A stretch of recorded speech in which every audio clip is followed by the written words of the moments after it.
Marathon training until I hit sub 3:30.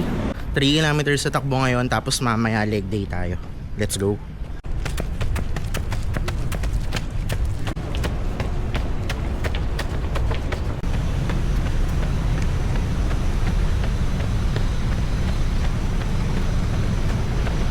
Pabalik na kami ng bahay. Short easy run lang naman.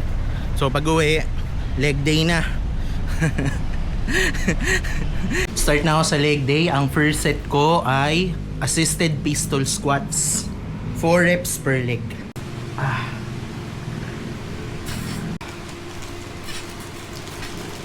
3 sets pala yun, guys. Second set.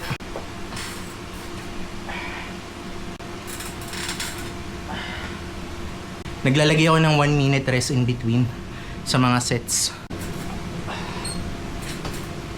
After ng assisted pistol squat jumps naman, 3 sets, 8 reps.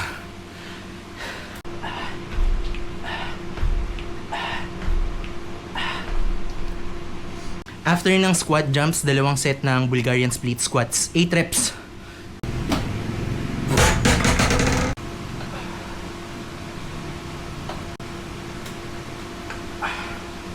Dana. Next naman, single leg hip thrust bago ako mag calf raise.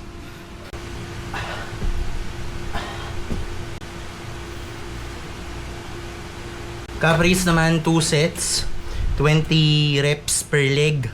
Pagsasabayin na natin yung 2 reps.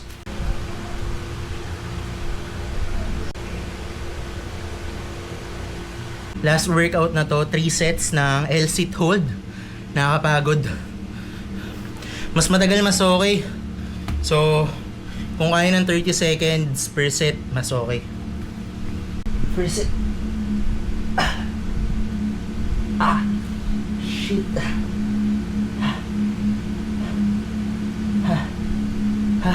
O, diba? Hindi ako makatagal sa L-sit hold. Wala pa, bagsak agad. Pero okay lang kasi part yan ng training, hindi ka malakas agad.